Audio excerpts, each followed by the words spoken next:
Aujourd'hui, on parle de la VIR, la fameuse vente d'immeubles à rénover. C'est un sujet qui fait peur à beaucoup de marchands de biens.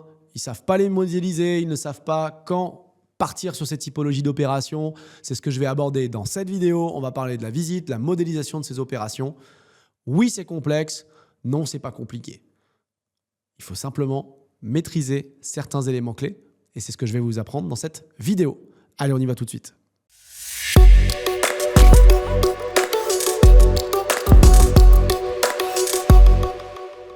Ok, donc on est dans la vidéo 2.9. Après avoir vu les modélisations un peu classiques d'achat-revente, achat-rénovation-revente, les modélisations de vente à la découpe, mise en copropriété, on va parler de la vente d'immeubles à rénover. Alors la vente d'immeubles à rénover, c'est quoi? Alors certains vont dire que ce n'est pas une typologie en elle-même. Je peux l'entendre. Néanmoins, c'est une façon de voir les opérations qui est vraiment différente et qui nécessite, je dirais, des automatismes un petit peu différents. Notamment quand on va parler de vente d'immeubles à rénover avec des mécanismes de défiscalisation encore plus. Alors, qu'est-ce qu'il va falloir regarder lorsque vous faites des visites en VIR? VIR, vente d'immeubles à rénover, on est sur une forme de VFA dans l'ancien, mais ce n'est pas de la VFA. Vente en état futur d'achèvement, on est sur du neuf. Vente d'immeubles à rénover, on est sur de la vente dans l'ancien. Et donc, dans le cadre de vos visites, il va falloir regarder si on reste bien dans l'ancien. L'ancien, c'est différent du neuf. Et le neuf, je vous invite à regarder la vidéo sur la TVA qu'on avait réalisée. Le neuf, c'est soit lorsqu'on va travailler sur de la construction nouvelle, soit quand on va rénover et revendre l'immeuble à neuf par différents moyens. Et il y en a deux. Le sujet numéro 1, il concerne les éléments du gros œuvre et ou les fondations. Et le numéro 2, il concerne les éléments du second œuvre. On en a 6. Et ces 6-là, il ne faut pas les faire à plus de 66% pour la totalité. Si je vous ai déjà perdu, je vous invite à regarder la vidéo sur la TVA et vous y comprendrez un petit peu mieux le suite de cette vidéo-là. Alors, le sujet de la visite, pourquoi je vous ai parlé de ça? Parce qu'il va concerner notamment l'état global du bâti. Donc oui, les ventes d'immeubles à rénover fonctionnent bien lorsqu'on a des quantités de travaux qui sont relativement importantes. Importantes, mais pas trop. Et c'est ça le sujet. Alors pourquoi importante et pourquoi intéressant quand les travaux sont nombreux et peuvent durer longtemps? Parce qu'ils vont vous permettre de réduire vos frais de financement, vos frais de portage. Parce que vous allez vendre, encaisser l'existant, encaisser au fur et à mesure les appels travaux et du coup, vous n'aurez probablement pas ou peu besoin de financement sur vos opérations si vous avez bien organisé la pré-commercialisation de vos différents lots sur plan. Donc concrètement, il va falloir regarder tout ce qu'on regarde classiquement dans les lots individuellement que vous allez créer, faire, mais également tout ce qu'on a pu discuter dans la vidéo qui concerne les immeubles, les mises en copropriété d'un bâti en monopropriété, façade, toiture, etc., plancher, éléments de structure, les fondations, les sous-sols, les caves, etc. Et une fois qu'on a regardé tout ça, il va falloir se poser la question de savoir s'il n'y a pas des sujets de remise à neuf. Mais ça viendra dans un second temps. Mais ayez en tête le trop de travaux. Je réhabilite une ruine complète. On ne pourra même pas faire la ruine. La VIR, la vente d'immeubles à rénover. Il faudra basculer directement sur de la VFA, une reconstruction ou autre. C'était un petit point d'étape. Donc finalement, qu'est-ce qu'il y a à regarder? En plus de ces éléments dont je vous ai parlé, qui sont plutôt des éléments techniques, de poids de travaux versus le foncier, ça va être probablement plutôt des éléments liés à la ville, à ses possibilités de défiscalisation, parce que je vous invite à regarder la VIR sous l'aspect de la défiscalisation. Actuellement, on a plusieurs mécanismes de défiscalisation, le déficit foncier, la loi de Normandie, la loi Malraux et les monuments historiques. Donc, regardez le bâti s'il est éligible à l'un de ces 4 dispositifs. Peut-être qu'il est dans une ville qui n'est pas éligible au de Normandie, mais dans un PSMV où on peut faire du Malraux. Il n'est peut-être probablement pas un monument historique. Et s'il est dans un secteur où il n'y a ni de Normandie ni Malraux, il est dans tous les cas éligible potentiellement au déficit foncier. Et donc, vous avez des catégories de travaux, etc. Ça sera à modéliser dans un second temps. Mais ça, c'est la deuxième partie de la vidéo. Donc en termes de visite, globalement, je pense que vous n'avez pas de choses spécifiques à regarder. si ce n'est l'ampleur des travaux pour ne pas remettre à neuf, mais ça serait la même chose globalement dans une opération de marchand classique. Ça, c'est le numéro 1. Et donc, hormis ça, pas grand-chose d'autre pour moi à regarder. Par contre, c'est dans la modélisation où on va avoir beaucoup plus d'éléments, beaucoup plus de discussions, parce que vous allez voir, il y a tout un tas de dépenses. Et là encore, je me suis fait un pense-bête que j'ai devant les yeux, parce qu'il y a quand même pas mal d'éléments, même si à force d'en réaliser, on commence à les avoir un petit peu en tête. Alors, qu'est-ce que vous allez acheter ? Et au fait, petite parenthèse, si jamais tu veux aller plus loin, en savoir un petit peu plus, récupérer le contenu écrit, probablement également les supports et passer encore plus à l'action, tu peux retrouver des fiches qui sont téléchargeables et gratuites, comme je te l'ai dit, pour t'accompagner. Des templates, des outils, des grilles d'analyse, tout ce qu'il faut pour appliquer concrètement ce qu'on voit dans cette vidéo et dans les autres vidéos de la formation From Zero to Hero. Tu les retrouveras en premier lien de cette description. C'est juste en dessous, c'est cadeau, c'est offert par la maison, alors profites-en. Allez, on continue. Vous allez acheter un bâti. Donc vous allez acheter un bâti avec, là encore, des frais de mutation classiques, engagement de revente, frais réduits. Donc les frais de mutation, c'est un surcoût. Ensuite, vous allez avoir tout un tas de frais liés à la préparation de la réalisation de ces travaux. Et dans le cadre d'une vire, ils sont généralement plus importants parce que c'est véritablement plus cadré que la réalisation de travaux dans un appartement ou dans une maison que vous allez faire sans les garanties de la vire. Les garanties de la vire, elles sont à plusieurs titres. Garantie en termes de délai, garantie de réalisation de prestat travaux. Donc c'est la garantie financière d'achèvement. Ça sera fini dans un certain délai, selon telles conditions. Et quoi qu'il se passe, il y a une garantie si ça ne se finit pas avec la boîte plante, la boîte qui faisait les travaux. Donc c'est cette fameuse GFA. Et puis derrière, vous avez toutes les garanties classiques des travaux, biennales, décennales, etc. pour les différents ouvrages sur lesquels vous allez intervenir. Donc, pour obtenir ces assurances nombreuses, coûteuses, il faut des intervenants qui viennent sécuriser l'opération. Et là, on se rapproche vraiment de ce qu'on fait en promotion immobilière. Alors, la première chose, généralement, dans les frais d'ingénierie que vous allez avoir autour du projet, vous allez avoir un architecte. Un architecte qui va travailler à des plans pour une DP, un PC, pour le réaménagement intérieur de votre bâtiment ou de votre bâtisse. On est généralement sur des surfaces importantes et l'architecte est nécessaire pour la phase de conception et d'imagination, dessin du projet et obtention des autorisations d'urbanisme. Vous donnez un coût très difficile, ça dépendra du projet, mais je vous dirais globalement de 2500 à 3000 euros jusqu'à plusieurs dizaines de milliers d'euros selon la typologie de projet. Numéro 1, l'archi. Il est sur la phase de conception, les dessins, et ensuite, on a la partie exécution des travaux. Donc ça va être une phase qu'on appelle exé. Exé qui peuvent être faites par un archi ou par un maître d'œuvre, ou un archi habilité à la maîtrise d'œuvre. On va avoir des coûts qui sont là plutôt des pourcentages du montant de travaux et qui varient selon le montant de travaux, malheureusement. Pour vous donner des standards, c'est assez difficile, mais je vous dirais qu'on va être entre 6-7 pour des gros montants de travaux jusqu'à peut-être 8, 10, 12 pour des travaux plus faibles en termes de montant numéraire global. Parce que du coup, il a des frais un peu fixes, c'est un peu comme les notaires. Et donc, du coup, on ne peut pas descendre complètement toujours à ces 6-7% sur le montant de travaux. Donc, on a un archi qui fait la conception, on a un maître d'œuvre qui peut être un archi ou un maître d'œuvre qui ne fait que ça, qui va gérer le chantier et qui gère l'exécution. Et donc ça, c'est deux coûts importants. Avant tout ça, il va falloir faire des analyses et des études. Notamment, je vous ai dit, pour être sûr qu'on n'est pas sur du neuf. Alors pour ça, il va falloir prendre probablement un bureau d'études structure qui va déjà inspecter et vérifier l'état global, venir quantifier les éléments porteurs non porteurs pour savoir si on peut basculer ou pas dans du neuf. Ou rassurer simplement sur la partie structurelle du bâtiment que vous allez rénover, réhabiliter. Parce qu'effectivement, je vous l'ai dit, dans la plupart des cas, ces opérations-là sont intéressantes à monter sous le régime de la vire s'il y a beaucoup de travaux. Et qui dit beaucoup de travaux dit des risques potentiellement de structure. Donc un BET, BE structure. Là encore, les coûts sont variables de 1500 à 4, 5, 6 000 euros selon ce que vous avez comme nombre d'éléments à inspecter, vérifier, la taille de votre bâtiment. Ensuite, on peut avoir deux autres bureaux d'études, un bureau d'études fluide, un bureau d'études thermiques. Bureau d'études fluide qui intervient souvent lorsque vous allez créer beaucoup de logements dans un bâti qui n'en avait pas autant.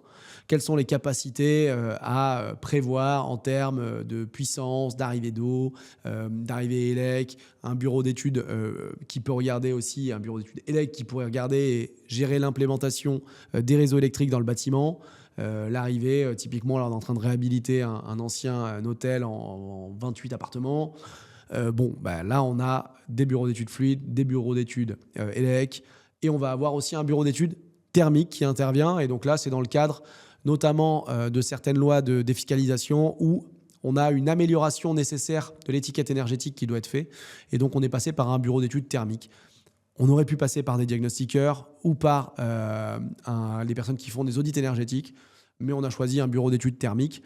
Donc globalement, vous avez des postes de, encore une fois, pour peut-être les moins chers, 1500, mais sinon c'est 2, 3, 4, 5, 6 000 euros par bureau d'études. Donc c'est quand même un petit budget. On pourrait avoir ensuite, avant de lancer la phase travaux, un économiste de la construction. Alors, l'économiste, c'est quoi ? Il va vous dire combien coûte le prix de vos travaux. Ça peut être un archi qui le fait, ça peut être un maître d'œuvre, ça peut être une personne qui ne fait que ça. Donc, on peut l'intégrer dans la phase conception, je pense, ou conception exé. Il y a la phase de conception des dessins et la phase de conception de l'organisation de son chantier. Là encore, c'est un prix variable, mais c'est des éléments qui sont à mettre comme une ligne de dépense. Ensuite, on pourra avoir des études de sol. Ça pourrait arriver, ce n'est pas forcément indispensable, parce que des fois, le bureau d'études techniques qui va regarder au niveau de la structure dit « j'ai besoin d'une étude de sol » pour confirmer la composition du sol, les descentes de charges, etc., etc. Donc ça, ce sont des dépenses encore supplémentaires. Et attention, ce n'est pas fini. On va continuer avec diagnostic amiante avant travaux.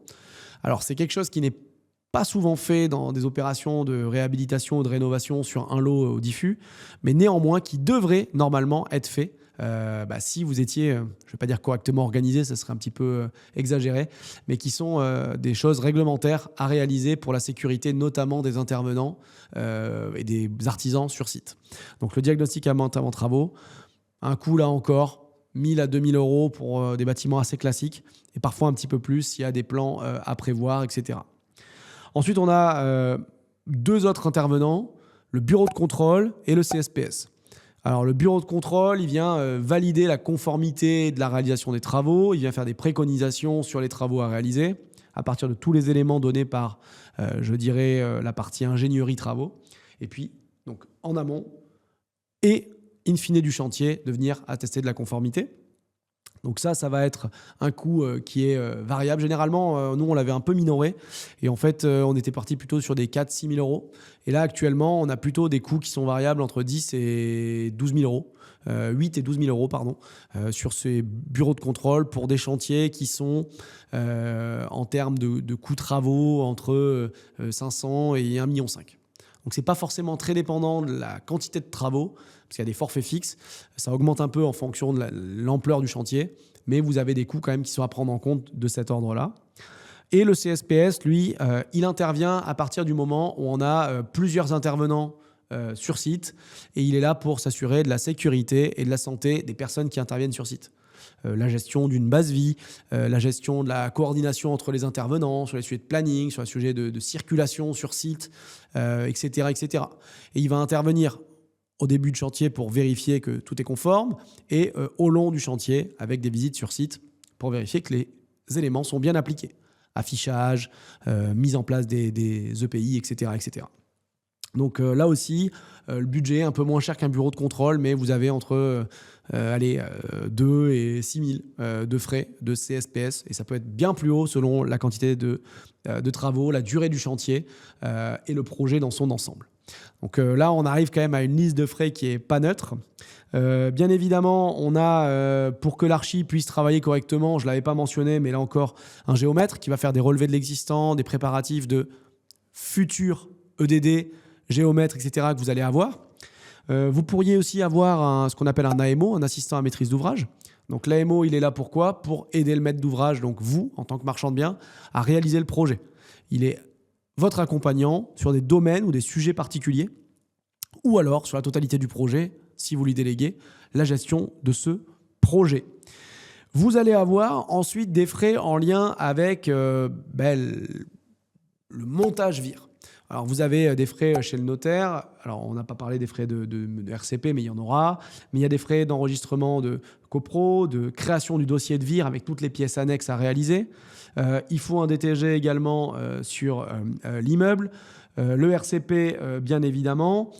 Des constats d'huissier aussi pour vérifier, parce qu'il y a souvent des autorisations d'urbanisme, donc purger les autorisations d'urbanisme qui ont été obtenues. Vérifier peut-être et faire des constats de fin de chantier, de bonne réception et de bonne livraison du chantier. Et puis on a également, dans le cadre d'une VIR, pour la réalisation de ce qu'on appelle les appels de fonds de travaux auprès de nos futurs acquéreurs, eh bien on a une personne qu'on qualifie d'homme de l'art. Cet homme de l'art, c'est généralement un architecte autre que l'architecte numéro 1 qui a réalisé le dossier, et autre que votre maître d'œuvre, et qui vient confirmer, conforter l'avancement au fur et à mesure des travaux, et qui vient permettre de réaliser les appels de fonds auprès de nos clients finaux. Donc l'homme de l'art, là encore, plus tous ces différents frais, ça peut représenter les sommes. Je vais vous donner un ordre de grandeur, mais globalement, pour les pièces VIR et le dossier de VIR, on en a pour 3 000 – 4 000 euros. Le DTG, c'est dépendant, on en avait parlé de la taille du bâtiment, mais probablement entre 1 000 et 3 000 euros.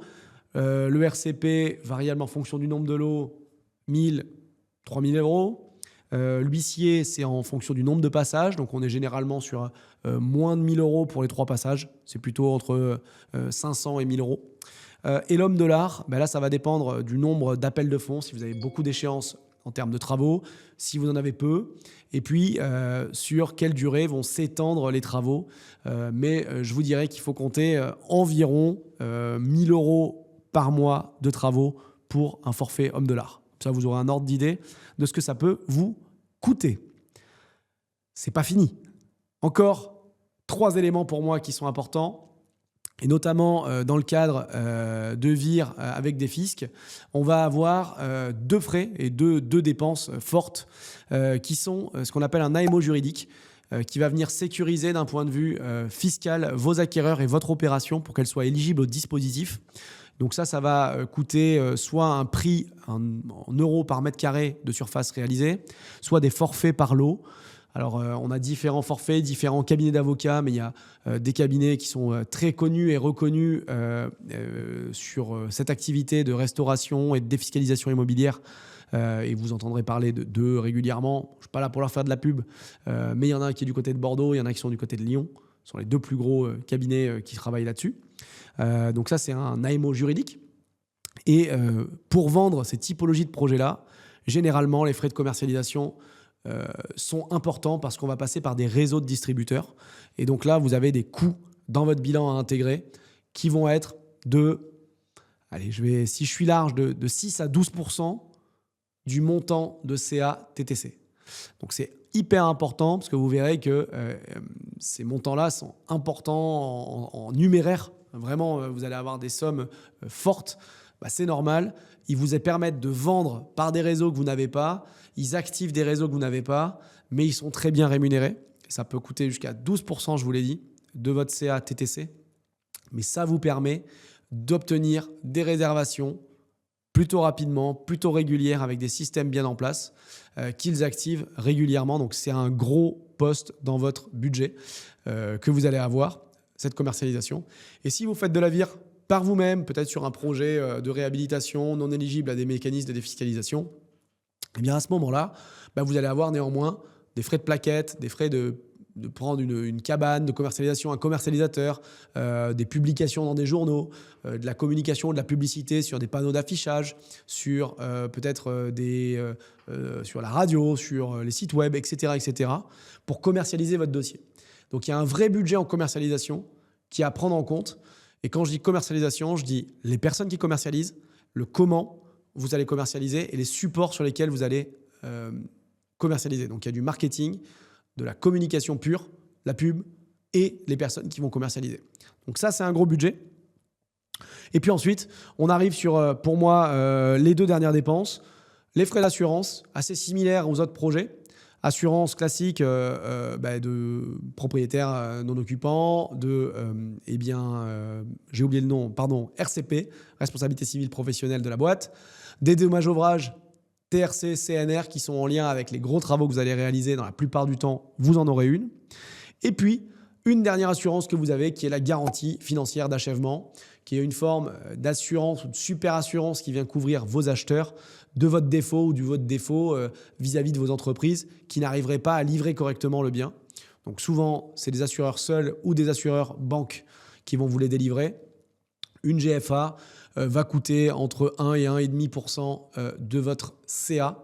Alors parfois, elles sont calculées plutôt sur le montant de travaux, d'autres fois sur le CA, mais c'est pour vous donner l'ordre d'idée. Au démarrage, sur des projets, lorsque vous allez vous lancer là-dessus, des coûts que ça va avoir. Négociable au fur et à mesure, quand vous aurez plus d'expérience, plus de sécurité, plus de stabilité et d'assises financières. Mais au départ, c'est le coût que ça va avoir.